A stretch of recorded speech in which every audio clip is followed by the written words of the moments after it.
The Rebel Capitalist Show. All right, guys, it gives me a great deal of pleasure to bring someone to the Rebel Capitalist Show that I've really looked forward to talking to. His name is Ronnie Stöferle, and I'm sure I'm butchering that, Ronnie. I apologize, but he is one of the editors of the Mega Gold Report, In Gold We Trust. It comes out once a year, 350 pages. It is the go-to guide. Ronnie, welcome to the Rebel Capitalist Show. Hi, Josh. Thanks for having me. And you almost got it right, Stöferle. Okay. It's a tough one. Hopefully it's a tough one. Edit that back in. I apologize. But for my viewers who might not know your full backstory, can you get us up to speed there? Sure. Well, I'm managing partner and fund manager at Incrementum, which is a wealth manager based in Liechtenstein. I am, perhaps you heard my kind of weird accent, I'm originally from Austria, from Vienna. So most people would think, okay, this is where the Austrian School of Economics is taught. Right. No, it is not. I kind of discovered and found out about the Austrian school through the great financial crisis, when I was an analyst sitting in a bank, and then I've heard about Ludwig von Mises, and I thought, who's that? Yeah, and who's Hayek, and who is Karl Menger? So at some point, sitting in the bank, I realized it's a bit like, the vegetarian sitting in the butchery, because I started writing about gold in 2007, Okay. and I thought, that's so fascinating. It's not about gold; it's about everything. So I discovered the Austrian school, and at some point I said, okay, I have to quit my job in the bank, set up my own company, and I did that with fantastic colleagues from Switzerland and from Austria, and we set up Incrementum. And I continued writing the In Gold We Trust report, which is now really one of the most widely followed publications on gold. As you've said, it's quite a brick. It's 350 pages. The compact version is even 100 pages. But it is my contribution to, let's say, financial literacy, to educating and informing people about sound money and what central bank policy do to you and your hard-earned money. So it is really, for us, it's really a very important publication, and I'm glad that people from all over the world really love this publication, and it makes us a little bit proud. But it's also something where we really distill all the thoughts that we have through conversations that we have with clients, with institutional managers, with people at conferences. The stuff that we're reading in books, that we're reading in newsletters, we try to distill it, and once a year publish this big report. So it is a heavy reading, but I think or I hope it's worth taking the time. Oh, it absolutely is. And I want to be clear, there's a lot of macro in there as well. It's not just gold, silver, precious metals. I mean, it's everything you can imagine. It's money supply, inflation, deflation, the reserve currency. I mean, it really dives into a lot of topics above and beyond just precious metals. Of course, they all tie in, but it's really a well-rounded report for sure. So on that note, what are some of your macro views right now? We're living in crazy times, to say the least. I just on Twitter the last couple of days, and on I think Real Vision last night, I listened to their daily update, and they were talking about a lot of these people using their unemployment checks to go into the stock market and literally buy stock of companies who have already filed bankruptcy. And I don't see that happening at the beginning of a brand new bull market. What do you think, Ronnie? Well, I've read that as well, and I did some research on that, and it is interesting. In April, personal income rose a record 10.5%, which is 2 trillion, in the same month when actually 20 million jobs got lost. So the government in the United States? In the United States, yeah. Wow. So government doled out 3 trillion in handouts in the form of income transfers of all kinds at an annualized rate. So over half of the people are receiving more in benefits than they received before when they had a job. So of course, this is some sort of generosity on steroids. And we can see that for Robinhood, for example, this online brokerage, they had 3 million new account openings since the Corona crisis started. Now, people are getting, all the money basically transferred from the government. There's, nothing on Netflix anymore that they haven't seen. There's no sports they can watch. So what do? They invest or they gamble. And I think this is really one of the main triggers because, there are stocks like Hertz, for example, the rental car company that used to be really big. I mean, it went bankrupt and now its stock is trading at even a higher level than before they declared bankruptcy. Yeah? Then there is other companies. What is it called? Is it Nikola? Something like it. It Oh, sounds. yes, I heard about that. Yeah, tell that story. That was incredible. Yes, I just heard about that. Yes. It's a bit it sounds a bit similar like Tesla. I think Nikola or something like that. So they're in the process of producing electric driven trucks. Of course, they've got no turnover whatsoever. I did some research on it and I thought, it is crap.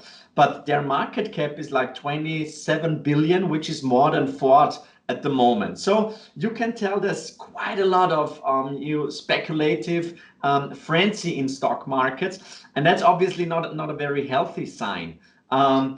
I mean, it is mainly driven. I always said it's not a V-shaped recovery, it's an L-shaped recovery, and L stands for liquidity, because those amounts that are pumped into the economy by central banks, they're just staggering. Yeah, and just to be clear, the company you're talking about, the guy, when they went public, stated that it was just basically a play to get retail investors involved.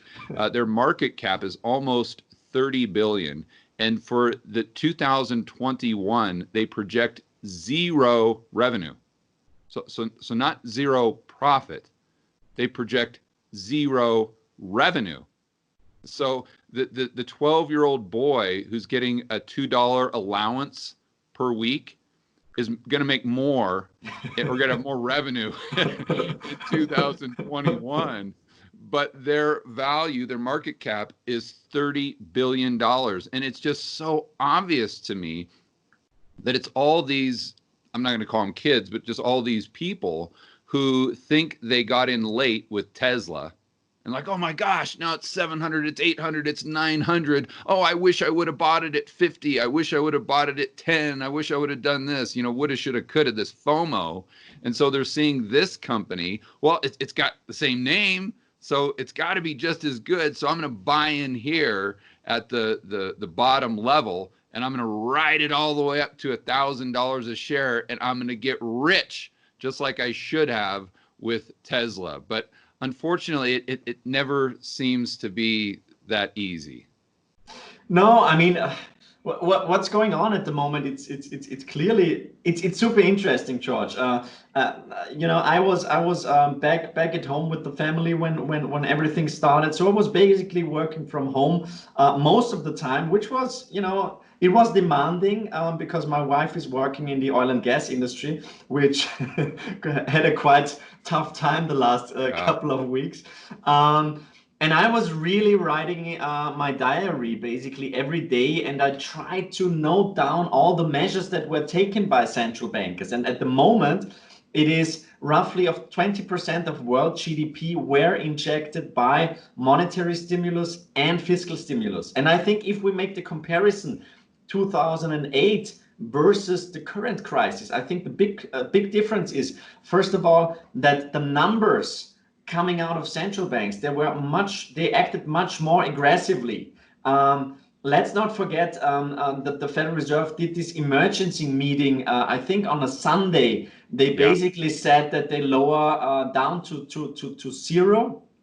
And this was the emperor has no clothes moment, because I think futures for the S&P were limit down actually. So it showed me that the market has kind of lost trust in the Federal Reserve in that moment. And those measures that were taken were much bigger in size and they were much more coordinated. But this time around, it was also fiscal policy that was really, really aggressive. And I think this combination of monetary and fiscal stimulus will lead us to this reflation much quicker. And it's telling me that basically, if we compare it to 2008, 2009, I think back then US 10-year treasuries were trading at 3.5%. Now they are way below. Who would have expected that 14 trillion US dollar are sitting in bonds with negative yields? I mean, right. 14 trillion US dollars. So investors are taking a guaranteed loss, holding them to maturity. So it is obvious that central bankers are basically running out of ammunition. And this is why I thought it was really, really interesting when Jay Powell said on 60 Minutes just recently, he said, there's really no limit to what we can do with these lending programs. So he was extremely dovish. So from my point of view, I don't think that the economy is really in a V-shaped recovery. I think it will take much, much longer than most people expect. I think for now, the health crisis is over, but the next crisis will be a credit crisis, will be a debt crisis, will be perhaps a financial crisis.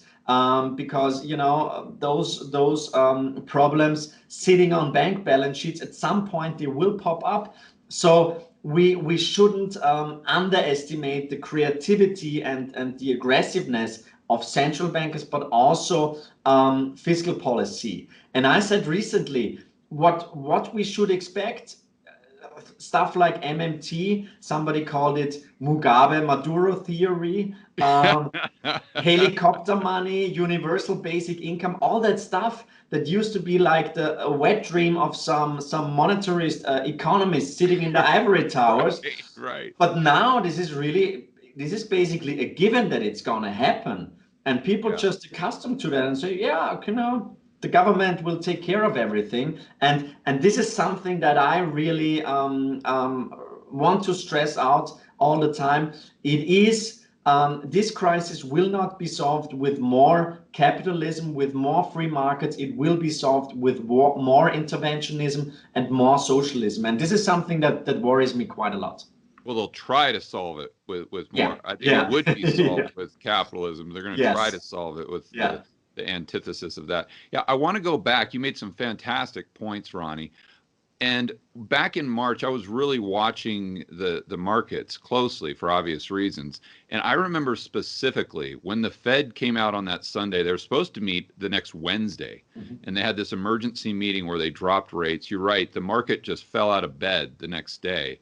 But what happened, the catalyst seemed to be, from a timing standpoint, is when the government came in and started announcing all of these fiscal measures, all these stimulus packages.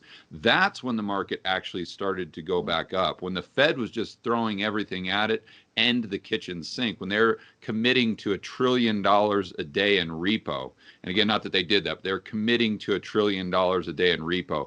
They were doing QE unlimited. The market was just shrugging it off, saying, we don't care. And so it seemed to be that maybe there's no longer a Fed put, there's a fiscal put, but how long can that go? And we know, you and I, just understanding how bank reserves are created and central banks work and M1 and M2, base money, broad money, we know that if there's a fiscal put, that it's most likely going to be a lot more inflationary when you look at consumer goods and services than the Fed just expanding their balance sheet by printing up bank reserves. So that stated, I'd love to get your take on deflation and inflation. You talked about that in a recent video, and you had some fantastic insights to consumer inflation in the United States, especially around groceries and food prices. So can you go into that? Yeah, sure. Well, the question of inflation and deflation, that's actually for our investment process, that's really crucial, yeah? Because when one of our funds, we invest in inflation sensitive assets. Now, what's most inflation sensitive? It is, of course, gold. It is silver, it is commodities in general, it is mining stocks, gold and silver stocks, of course. It is commodity currencies like the ruble, like the Australian dollar, like the Canadian dollar. Of course, inflation-linked bonds are interesting. So for us, it was really crucial to understand this interplay between inflation and deflation. And we coined the term monetary tectonics. So it's basically tectonic plates pushing against each other and creating pressure. And we always said, if there would be a laissez-faire approach, which would be, the capitalist, the Austrian solution, it would be highly deflationary. We would see a recession, we would see massive unemployment, but we would see afterwards a stronger capital structure. But actually, the central bank policy wants basically to make up for this natural deflation by introducing quantitative easing, by forcing bank lending and so on. And on the surface, this turned out pretty well because everybody said, Ronnie, everybody's talking about, all you Austrian economists talked about inflation, about hyperinflation, but where is it? Nothing happened. And then I first say, your inflation definition is a different one to mine. From my point of view, inflation means an increase in the money supply. In base money or broad money? I mean, this is something that we almost wrote a book about, Austrian School for Investors, Austrian Investing Between Inflation and Deflation. It is, I think that the broad money supply actually didn't grow fast enough. And this was probably the main reason why we didn't see any, in German we would say Teuerung. In English it would be basically price inflation. And of course there's people like Jeff Snyder, but also our mutual friend Emil Kalinowski, who really dig into this topic. And I think it's highly fascinating. Now, 2008, 2009, many people always also only had a look at balance sheets and they saw, okay, it's exploding. So actually this must be hyperinflationary. And we said, most of the monetary aggregates are actually created, of course, by commercial banks. Right. Now, what we saw over the last 10 years was massive asset price inflation, of course. And this is, of course, something that the Federal Reserve wants to create because you say, the wealth effect works. And we saw massive asset price inflation in equities. We saw it in real estate all over the globe. We saw it in the art market and, of course, in the bond market. Now, according to Murray Rothbard, and this is really a fascinating book, The Mystery of Banking, he says the third stage only is price inflation. And this is the moment when actually central bankers should become more hawkish, more conservative again, when actually people kind of lose trust in paper money, in the purchasing power that they have in the US dollars, in the euros, whatever, and they just start spending it, they start up buying real assets. And Mises described that as in German it's called Katastrophenhoss, which is a fantastic term. In English it would be the crack up boom. Now, I think that we're perhaps in the beginning of such a crack up boom, because as I've said before, this time around, it is much more direct interventionism into these inflationary policies. This time around, MMT or helicopter money and so on have a much more direct input and consequence on spending behaviors and on economic numbers and inflation than traditional quantitative easing.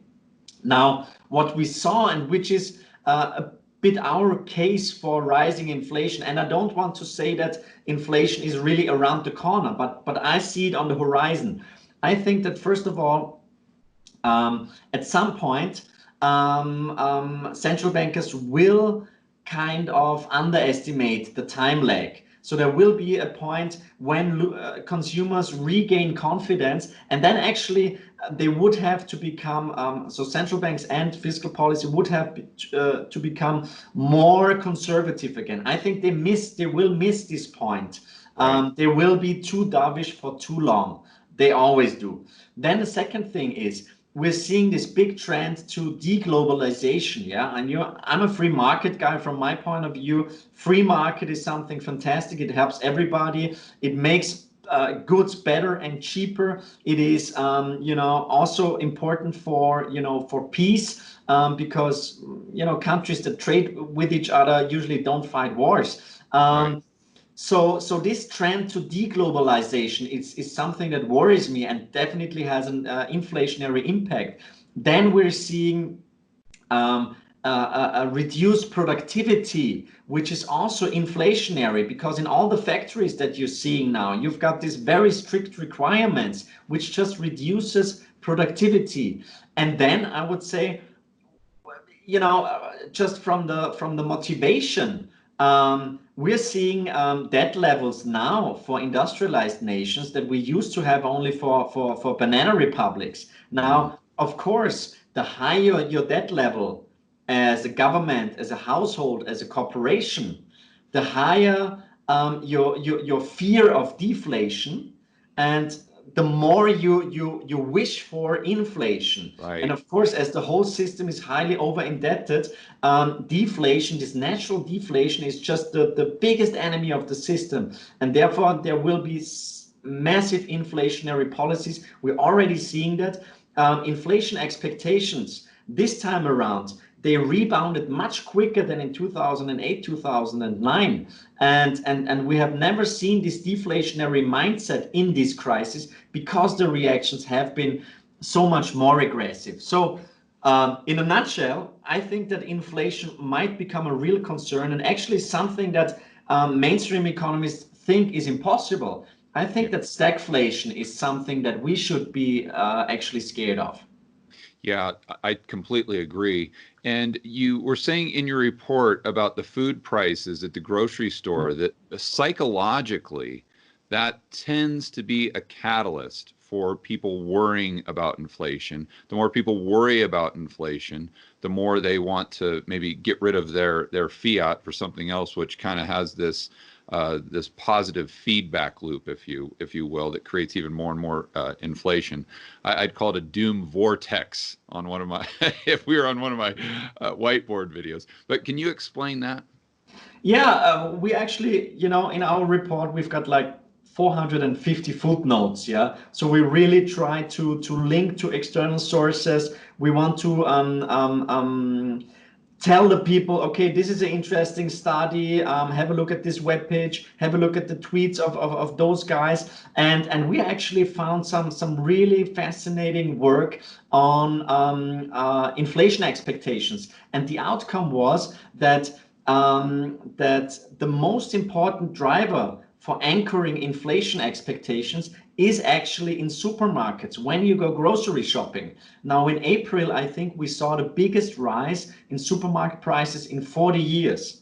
Yeah. So it seems that if people become concerned, okay, well, I'm not paying $100 for my grocery shopping, I'm paying 110, 120, whatever now, that this will definitely influence their inflation expectations. One thing that is, I think, highly interesting at the moment is, and this reminds me very, very much of the Great Depression, we are seeing at the moment that the savings rate is exploding higher. It jumped from 12.7% to 33%. And this is something that we should have a very, very close look at from my point of view, because this is going to tell us, are people seeing some sort of a long-term depressionary environment, or is it for them more of a, just a quick recession and then everything is back to normal? So I think that they're buying call options in the S&P. Yeah. They're buying Nikola. They're buying Hertz. I'm sorry to cut you off there, buddy. It just still boggles my mind. But okay, so do you have anything else to expand on there? Because I think this transitions us into another part of your report where you're talking about the de-dollarization. And this is really fascinating for me because we see the US as obviously the world reserve currency. We know that it allows Americans to consume way more than they otherwise would have, therefore boosting GDP and making the economy look a lot healthier than it may actually be from a fundamental standpoint. And if the world decides that, hey, we really don't want to do business in dollars anymore, you've got, who knows, 20, 30 trillion US dollars outside of the United States that could come back in. And there's no way that you can increase goods and services at the same rate. So that means the dollar goes down and then gold goes way up, and we'll get into gold next. So can you expand on the de-dollarization portion of your most recent report? Well, we're covering this topic of de-dollarization already for, I think, 5 or 6 years, and we always said this is a really long-term trend. So don't expect the US dollar being taken out as the world reserve currency, and the Chinese yuan or the euro will take over its role. If you study history, you can see that basically the British pound and the US dollar for more than a decade were basically at the same time the world's leading currencies. And then only after the Second World War, basically, Bretton Woods, the dollar came out as the world reserve currency. And I think one of the main reasons was that the US held 29,000 tons of gold. So actually, this was definitely one of the decisive factors for the US getting this exorbitant privilege, as the French called it.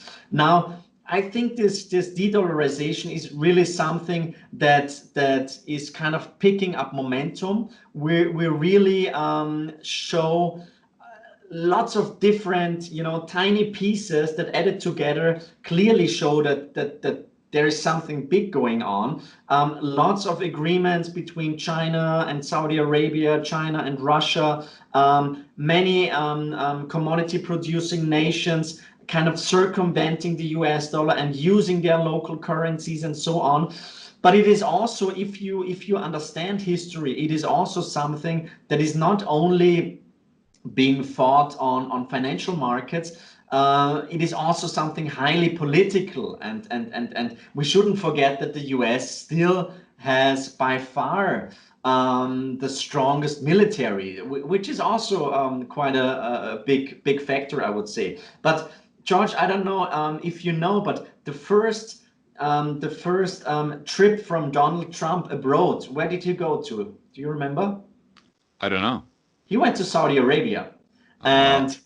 and I think this is quite telling, because the Saudis, of course, are their most important alliance when it comes to the the dollar being the reserve currency where everything is traded in.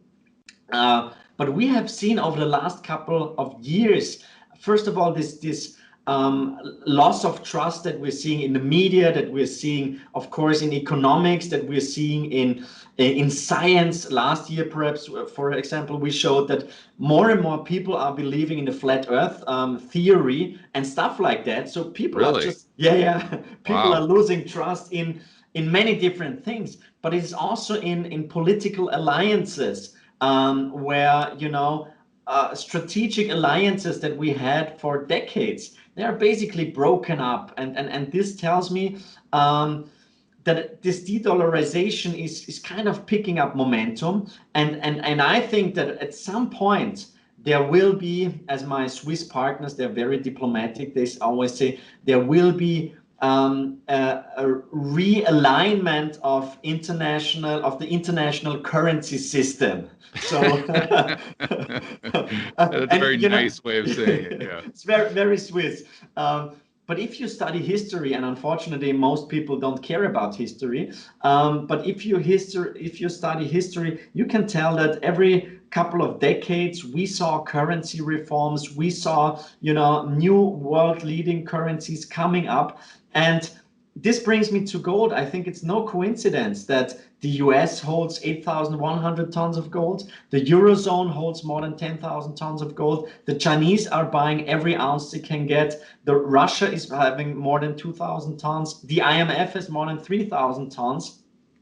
Turkey is buying gold. So the most important players, like Jim Ricketts recently said, you know, they are coming, the big boys are coming to the table, and their chips, they're basically golden. So if there should be such a realignment of the international currency system, I think that gold will really play a major role.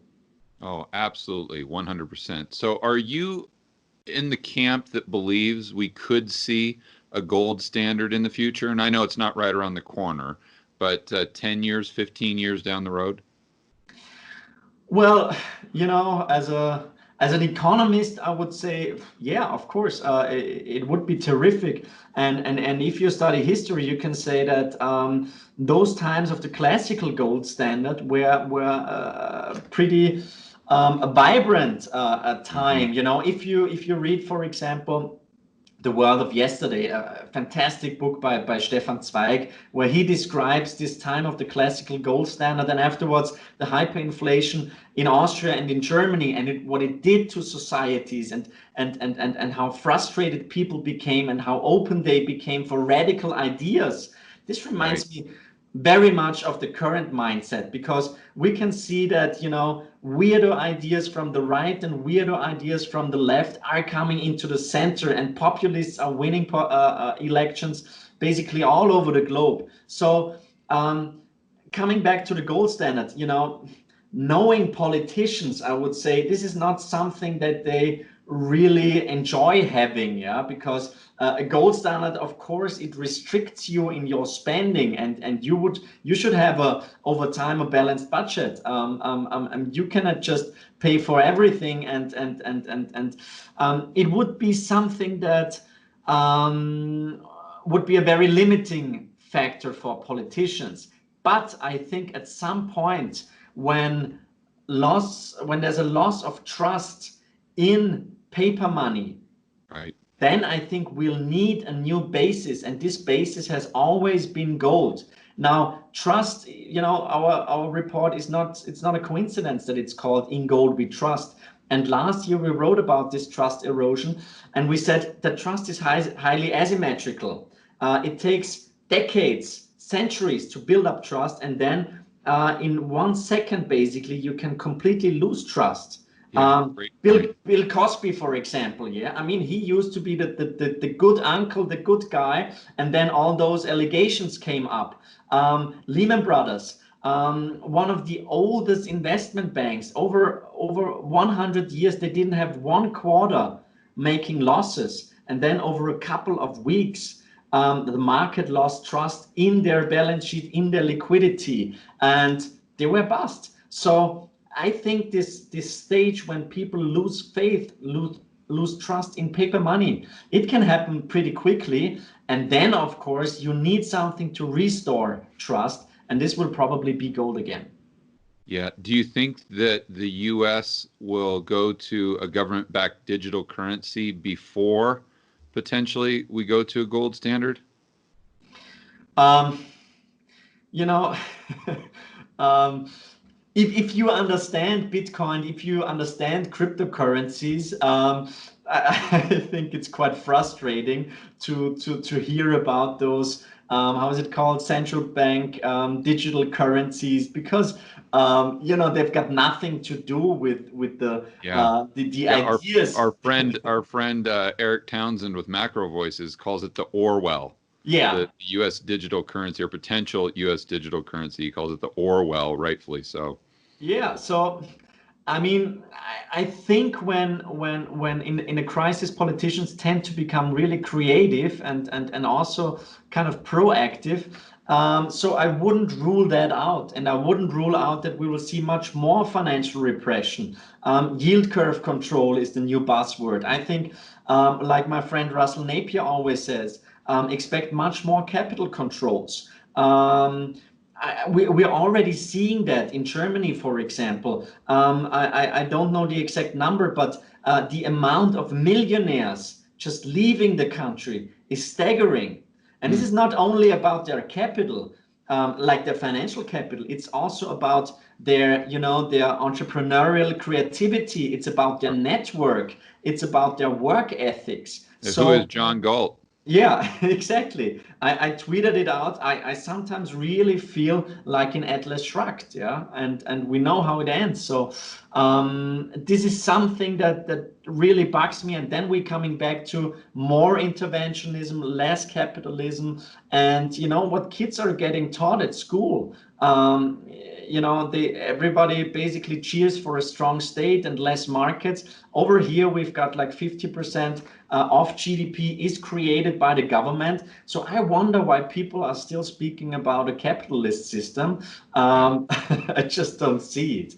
Yeah. Just out of curiosity, where do you see all of those millionaires or producers actually going in Europe? Are they going, I mean, to Monaco? Or are they going to Croatia, Montenegro? I'm just curious. In a few of my last videos, I've talked about kind of where to bug out regions like the Caribbean and stuff. Do you have any idea? Well, Switzerland, of course, is the go-to place. Okay. Liechtenstein is also very successful. For young, yeah, I mean, I shouldn't say young, like my age, but let's say that the younger generation, very talented people with great education, they go to Singapore, they go to Hong Kong, Okay. Asia in general.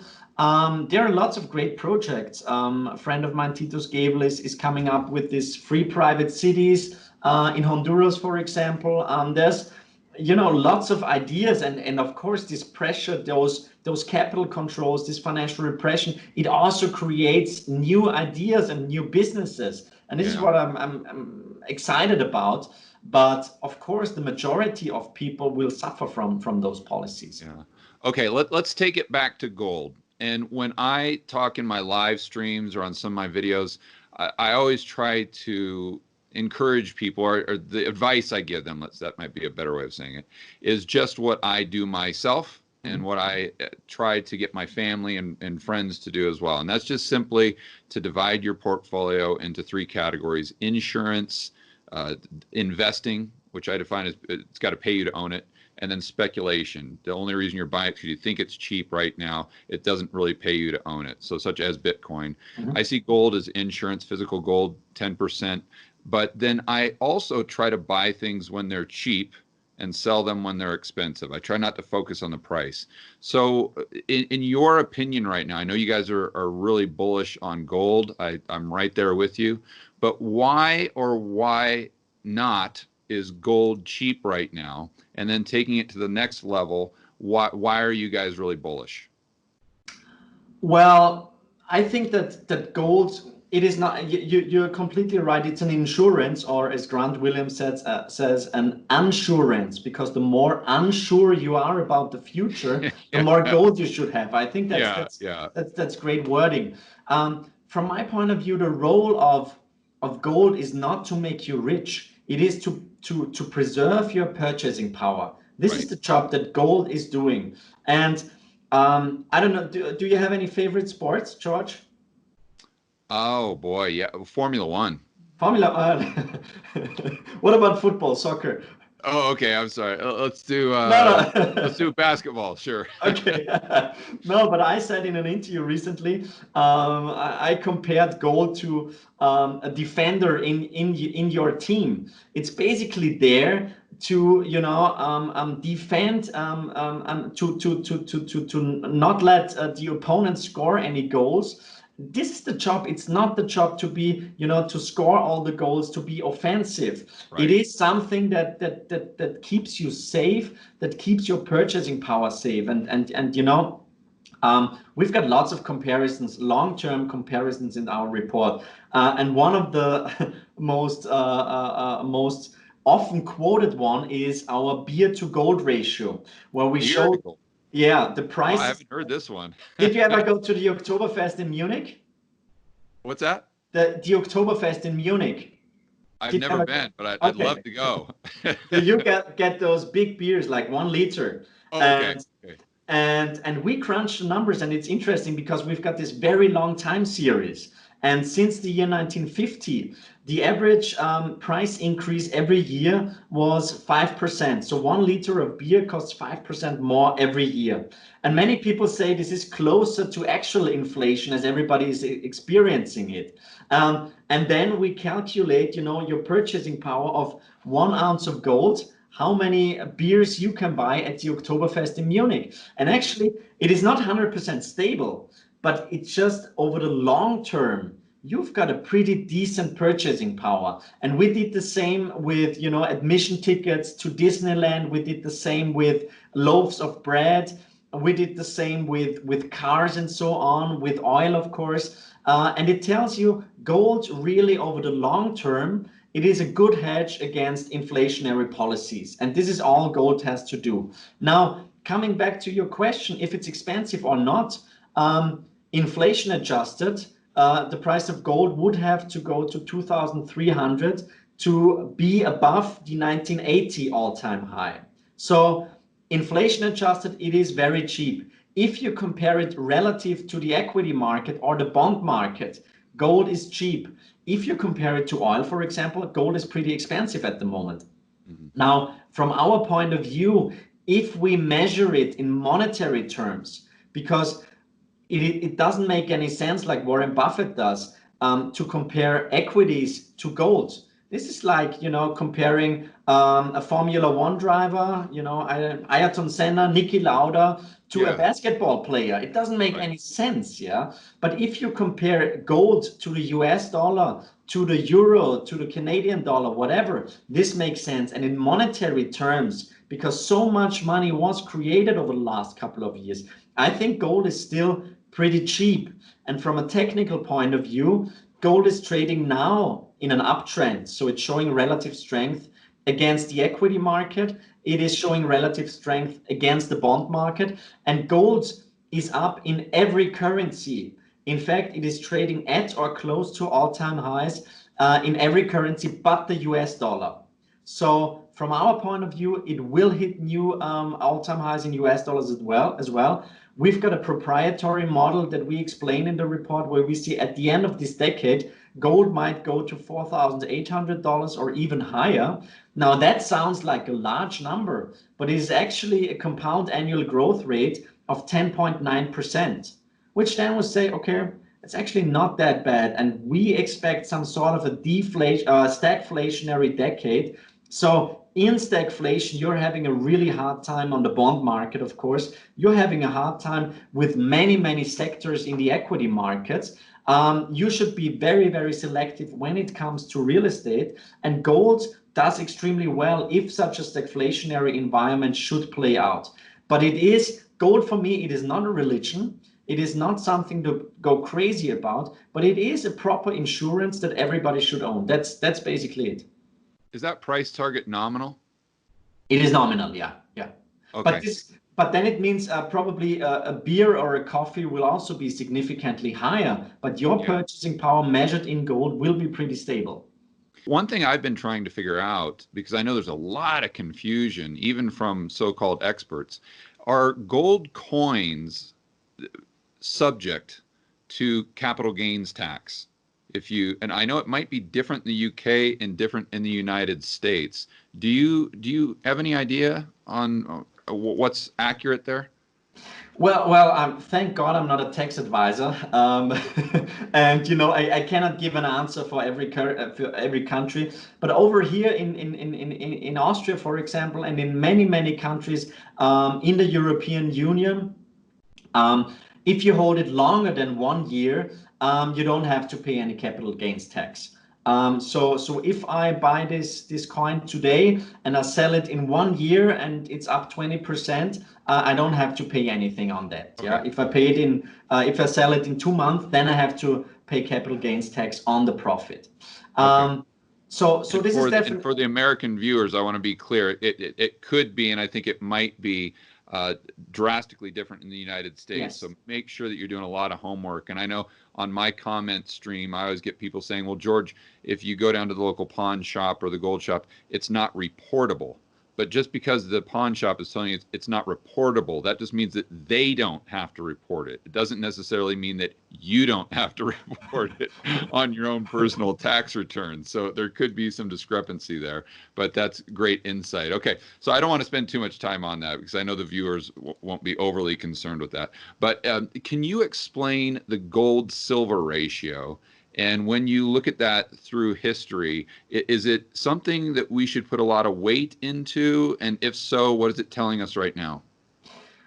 Yeah, I mean, we had a special chapter on silver in this year's gold report, and our friend Emil Kalinowski, he helped us on that. And I think it's really fascinating to see that, 2 years ago, I was kind of ridiculed at every keynote that I gave when I was bullish gold. Yeah. So people said, come on, gold, mining stocks, that's ridiculous. Now it feels that changed. We're now in this so-called public participation phase, according to the Dow theory. But it is similar with silver and with commodities at the moment. When you say, okay, I'm bullish silver, I'm bullish commodities like copper, people will ridicule you. Yeah. From my point of view, in March, we saw the gold silver ratio at basically an all-time high in history of 125. That means for 1 ounce of gold, you could get 125 ounces of silver.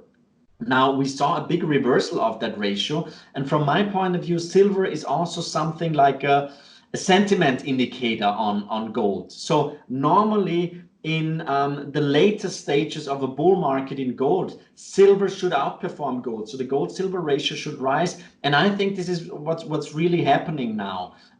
We shouldn't underestimate that 6 out of 8 supply sources are actually in the process of stagnating. We shouldn't underestimate that industrial demand might really pick up, and now people might ask why. And I would say this is fiscal stimulus. This is all those infrastructure programs that will be implemented at some point will also affect silver demand.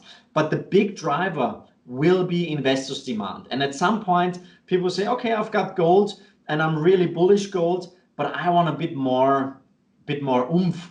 A bit more beta, and then they will reconsider silver. And I think silver, but also silver miners are a great buying opportunity at the moment. We saw some large moves. Have a look at the stock prices of the large gold miners. Like Barrick, for example. We saw it in Agnico. We saw it in the royalty companies. Really huge volumes kicking in. So this tells me that the generalists are coming into the market, that the mining sector is in the spotlight again. Why? Because first of all, they're making, a shitload of money, huge free cash flow generation at the moment. Their dividend policy, they're actually raising their dividends, while the Wall Street Journal just said that over the last couple of weeks, more companies completely shedded or reduced their dividends than in the total of the last 10 years. Yeah, now, and you were talking about their expenses going down too, Ronnie. Exactly. So then you've got the local currency factor, where the Canadian dollar, the Australian dollar are pretty weak against the US dollar still, where energy prices are low. So the mining space, really, they did their homework over the bear market, and I'm sure some of the companies will screw it up again in the bull market. But at the moment, I think there's really nice value that can be found in the mining space. Okay, Ronnie, in your recent YouTube video I saw, you were talking about a few prices relative to the stock market. Gold price relative to stocks. I think you might have done silver, but also commodity prices relative to the stock market and where they've been historically and where they are right now. Can you expand on that? Yeah, well, George, we really like long-term charts because our investors, they're really, they don't want to make the big money in a couple of months. They're really there. They're thinking in years, in decades, even in generations. Yeah. So most of our clients are really feel more like friends and partners. So for us, it is really always important to understand the big picture, and this is why we use lots of long-term charts, but we also use lots of relative charts, so ratios, because nowadays, with extreme monetary and fiscal expansion, I think nominal prices are extremely disturbed. So I think I can get more information from relative prices. Now, if you calculate commodities versus the stock market, basically commodities are at the cheapest level since the 1960s. Wow. Now, that doesn't necessarily mean that they will bottom very soon and that they will start outperforming stocks, but there is tremendous relative value there.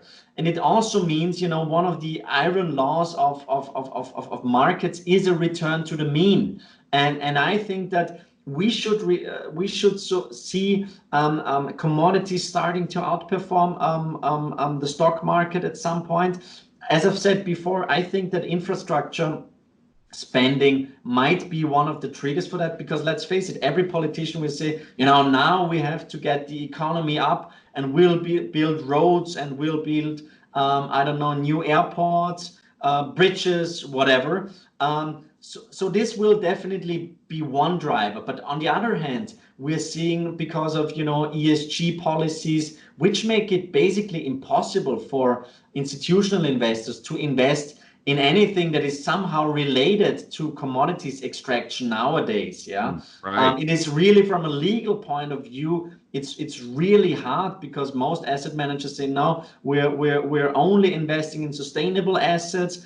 We're buying Tesla stock, of course. Yeah, everything that has to do with fossil energy is bad. Gold mines, really bad. Yeah, and those people I wonder probably what they think of my coal ETFs.